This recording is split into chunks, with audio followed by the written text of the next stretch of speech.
मजदूरी हमारी होनी चाहिए। मैं रिक्वेस्ट करती हूँ प्लीज़, बात एक ही होनी चाहिए। ऐसा नहीं होना चाहिए कि कोई कह रही। नमस्कार आंगनवाड़ी और आशा बहनों, एक बार फिर से आपका एक नई वीडियो में स्वागत है।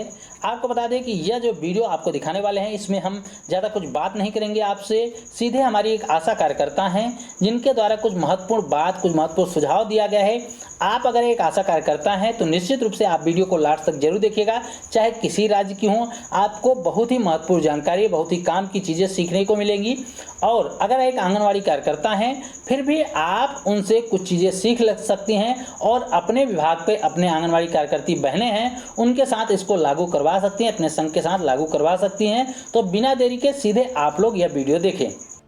नमस्ते। राजस्थान के हर जिले की हर आशा बहन को मेरा नमस्ते। मैं निर्मला सेन, आशा सहयोगिनी और आशा सहयोगिनी संगठन राजस्थान से। मैं आज आपको आशा सहयोगिनियों के बारे में ही कुछ बताने वाली हूँ, और वो ये है, देखिए प्लीज़ ध्यान से सुनिएगा। आज जो है वो बहुत इम्पोर्टेंट है, हो सकता है ये अपने दिन भी बदल सकते हैं। आज वाली बातें प्लीज़ ध्यान से सुने। अपनी ज्वाइनिंग हुई थी महिला एवं बाल विकास विभाग से 2004 में 500 रुपये महीने में, जो बढ़कर 2970 अब तक हुई है। और प्लस इंसेंटिव भी सभी को समान नहीं है। जिसकी जितनी आबादी है उसके अनुसार, कार्य के अनुसार इंसेंटिव मिलेगा। तो ये भेदभाव वाली बात हो गई। अच्छी बात है, कहीं आशाओं को ज़्यादा मिलता है, लेकिन दुख की बात ये भी है कि कहीं को कम भी मिलता है। लेकिन अभी वर्तमान में कोविड की जो ड्यूटी आशा कर रही है, उसको देखते हुए, अपनी जान जोखिम में डालकर जो आशा ड्यूटी कर रही है, उसको देखते हुए अपनी जो खबर है, अपने बारे में अपनी जो चर्चा है, वो विदेशों में पहुंच चुकी है। ट्विटर के जरिए, फेसबुक के जरिए, इंस्टाग्राम के जरिए, यहाँ तक कि व्हाट्सएप के जरिए भी कई लोगों ने अपनी दी गई सेवाओं को वहाँ तक पहुँचा दिया है। उन लोगों का मैं तहे दिल से धन्यवाद करना चाहती हूँ। परंतु मैं ये नहीं जानती कि इसका प्रभाव अच्छा होगा या बुरा होगा। ये सब अपने ही हाथ में है। अगर इसका प्रभाव अच्छा होता है तो वो अपने ही हाथ में है, और बुरा होता है वो भी अपने ही हाथ में है। इसके बारे में बताने वाली हूँ आपको मैं कुछ। ये झोटवाड़ा में भी कई जगह से एनजीओ वाले आशाओं से काम करवा रहे हैं और उन्हें सुविधा भी दे रहे हैं। और सवाई माधोपुर में भी ऐसा चल रहा है। कई जिलों में ऐसा शुरू हो चुका है 8-10 दिन से। मेरे यहाँ पर भी आए थे और उन्होंने भी शुरू कर दिया है। लेकिन सबसे इम्पोर्टेंट बात, जो हम सब ने हर जिलों में, हर ब्लॉक में जो हमसे बात करती हैं आशाएं, उनसे बात करके हमने बताया है आपको कि एनजीओ वालों ने सबसे पहले हमें बोला कि आप लोग सर्वे करने तो जाते ही हो, सर्वे करने जाते हो तो आप एक काम किया करो, हमें भी रिपोर्टिंग दे दिया करो, है ना। तो रिपोर्टिंग का ही तो काम है आशाओं का, और काम भी क्या है, कोई भी आएगा रिपोर्टिंग के लिए बोलेगा हम दे देंगे। फिर हमने सोचा चलो ठीक है हम दे देंगे, तो हमने उनको रिपोर्टिंग दे दी। लेकिन जब दूसरे तीसरे दिन कहीं जगह से आशाओं के कॉल आए कि मैडम हमारे यहाँ पे भी, दीदी हमारे यहाँ पे भी ऐसा हो रहा है, तो हमने सब ने आपस में बात की, आप लोगों को ठीक लगे या नहीं लगे, लेकिन इस पे प्लीज़ गौर करना आप लोग। बहुत अच्छी बात है, हम एनजीओ वाले हमें उपकरण दे रहे हैं, हमें सुविधा दे रहे हैं, उसके बाद में फील्ड काम करने को बोल रहे हैं। हमारे राजस्थान सरकार की जैसे नहीं है कि हमें खाली हाथ मैदान में छोड़ दिया लड़ने के लिए, मरे तो मरे, और मरने के बाद 50 लाख रुपए के लिए 5 दिन तक चक्कर काटो, तब जाके वो 50 लाख परिवार वालों को मिलेंगे। ऐसा नहीं कर रहे हैं एनजीओ वाले, अच्छा कर रहे हैं। लेकिन ध्यान रखना, इस जगह पर लड़ाई में तो हम लोग शामिल नहीं हुए पाए एक साथ। इस जगह पर एकता होनी चाहिए कि हमें अपनी आगे की प्रोसेस क्या करनी है। प्लीज़ ध्यान रखिए। एनजीओ वाले जो भी हैं उन्होंने हमसे बात रखी, तो हमने उनसे एक ही बात कहा, सर इंसेंटिव पे काम करते हुए 15 साल हो चुके हैं हमको, और आप जो हमें रिपोर्टिंग करवा रहे हो उसके बदले में हमें क्या मिलेगा ये भी तो बताइए। तो एकदम से वो बोले कि आप लोगों को क्या चाहिए। मतलब सर फिक्स पेमेंट चाहिए, हमें फिक्स पेमेंट चाहिए तो ही हम एनजीओ का काम करेंगे, क्योंकि एनजीओ का काम बहुत स्ट्रिक्ट होता है। आंगनबाड़ी के जैसे नहीं है कि हम 9 बजे के टाइम पे हम 10 बजे पहुंच गए, वहाँ पे 8 तो 8, 9 तो 9 तो ही रिपोर्टिंग होती है। सब काम सिस्टम से होता है। हालांकि वो लोग सुविधा बहुत अच्छी देते हैं, तहे दिल से उनका धन्यवाद करती हूँ एनजीओ का, जिन्होंने हमारी बात विदेशों तक पहुँचाई और हमारे लिए तुरंत सुविधा भेजी। और ये सुविधा सभी जगह से पहुँच जाएगी, जिसमें ये देखिए उन्होंने हमें एक सैनिटाइज़र, ग्लव्स, 95 वाले मास्क और ऑक्सीमीटर ये दिया है। इसके लिए उन्होंने हमें ट्रेनिंग भी दी है कि किस तरह से क्या लेना है, लेकिन हमने उनके सामने बात रखी है कि इसके बदले में हमें क्या मिलेगा। सर, ये जो सुविधाएं आपने दी है ये तो फील्ड वालों के लिए है।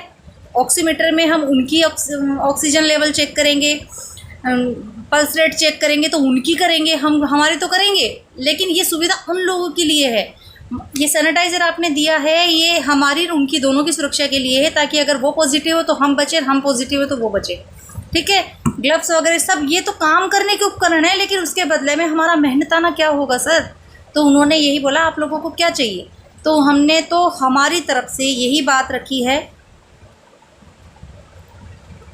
हमने तो हमारी तरफ से यही बात रखी है कि न्यूनतम मजदूरी हमारी होनी चाहिए। और राजस्थान के हर ज़िले की आशा बहनों से मैं रिक्वेस्ट करती हूँ, प्लीज़ बात एक ही होनी चाहिए। ऐसा नहीं होना चाहिए कि कोई कह रही है 9,000 दे दो, कोई कह रही है 6,000 दे दो।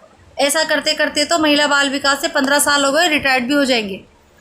एनजीओ की तरफ से अगर हमारे लिए कुछ ऑफ़र आया है तो बहनों, सरकारी नौकरी में तो हम परमानेंट हो चुके 3,000 रुपये महीने में, कम से कम इसमें तो एकता बनाए रखना। इसीलिए मैंने ये वीडियो बनाया है ताकि हर जगह ये बात पहुँचे। सबको एक ही बात बोलनी है कि अगर आपके काम के बदले आप हमें कुछ मेहनताना देना चाहते हो, इंसेंटिव देना चाहते हो, तो पहले तो टुकड़ों में नहीं चाहिए। दूसरी बात, न्यूनतम मजदूरी हमें चाहिए। न्यूनतम मजदूरी ही हर ज़िले की, अगर आशा कहीं से भी कोई एनजीओ अगर उन्हें जोड़ता है तो हमें न्यूनतम मजदूरी चाहिए, तो ही हम काम करेंगे, अन्यथा नहीं। प्लीज़, ये बहुत काम की बात है। आप लोग ऐसा मत सोचिएगा जो मिल जाएगा वो ही सही है। ऐसा करते करते हम लोगों ने 15 साल निकाल दिए। ठीक है, इसीलिए मैं रिक्वेस्ट कर रही हूँ, धरने में कहीं पे भी हमारी एकता नहीं दिखाई दी, कम से कम इस जगह तो खुद का ही फ़ायदा होगा अगर आप लोग एकता दिखाओगे। तो सबको एक ही बात बोलनी है कि एनजीओ अगर हमें काम करवाना चाहता है तो हमें न्यूनतम मजदूरी चाहिए। हर ज़िले से एक ही बात आनी चाहिए, अलग नहीं आनी चाहिए। किसी ने बोल दिया हम 6,000 में खुश हैं, 200 रुपये रोज़ दे दो, 300 रुपये रोज़ दे दो, तो नहीं, प्लीज़ ऐसा नहीं होना चाहिए, क्योंकि आने वाले समय में एनजीओ ही आशाओं को लेने वाला है। ये बात सरकार तक पहुंच चुकी है और कहीं जगह तो सीएससी वालों से भी बात हो चुकी है एनजीओ वालों की कि वो आशाओं को उनके अंडर में रहकर काम करवाएंगे, तो वो आशाओं से ही पूछेंगे। तब हमने उनसे ये बात कही कि न्यूनतम मजदूरी होनी चाहिए। सर, या फिर आप बता दीजिए आप क्या दोगे, तो उन्होंने मैं कुछ नहीं बताया। तो उन्होंने ये कहा कि सभी जगह पर जो चीज़ निकल के आएगी और जिसका अनुपात ज़्यादा निकलेगा वो ही होगा। और हो सकता है विदेश से जो कुछ एनजीओ फिक्स करके भेजेगा वो हो सकता है। सोचिए, अगर आपने बता दिया मैं 6,000 चाहिए और उन्होंने 10 का सोच रखा होगा तो अच्छा ही सोचना चाहिए, कम नहीं। इसलिए रिक्वेस्ट मेरी यही है, सभी आशा बहनें बात एक ही रखना। जहाँ भी एनजीओ आते हैं, मैं ये नहीं कह रही कि हम किसी को भेजेंगे, जहाँ आ रहे हैं वो अपने आप आ रहे हैं, तो बात एक ही रखनी है। हमें मेहनताना चाहिए, बिना मेहनताना हम काम नहीं करेंगे। और फिक्स पेमेंट चाहिए, टुकड़े में नहीं चाहिए, और न्यूनतम मजदूरी चाहिए। धन्यवाद। तो आपने वीडियो को देखा, वीडियो में आपने सुना होगा कि कितने अच्छी तरीके से जो हमारी आशा कार्यकर्ता हैं, आशा बहन हैं, उन्होंने अपनी बातों को रखा है। तो आपको उनके द्वारा कही गई बातों में कितनी सच्चाई दिखती है, कितना सही लगता है, आप हमें कमेंट करके ज़रूर बताइए कि आपको उनकी यह वीडियो कैसी लगी, कमेंट में ज़रूर बताइएगा। साथ ही साथ वीडियो पसंद आई हो तो वीडियो को लाइक भी करिएगा, अपनी जैसी सभी आंगनवाड़ी और आशा बहनों में शेयर भी करिएगा। और आप लोग भी इसी प्रकार की महत्वपूर्ण खबरें, महत्वपूर्ण वीडियो बनाकर हमारे ऊपर दिए गए व्हाट्सएप नंबर पर भेज सकते हैं। हम उसे भी आपके नाम के साथ अपने चैनल पर दिखाएंगे, जिसे अन्य बहनें भी जरूर देखेंगी।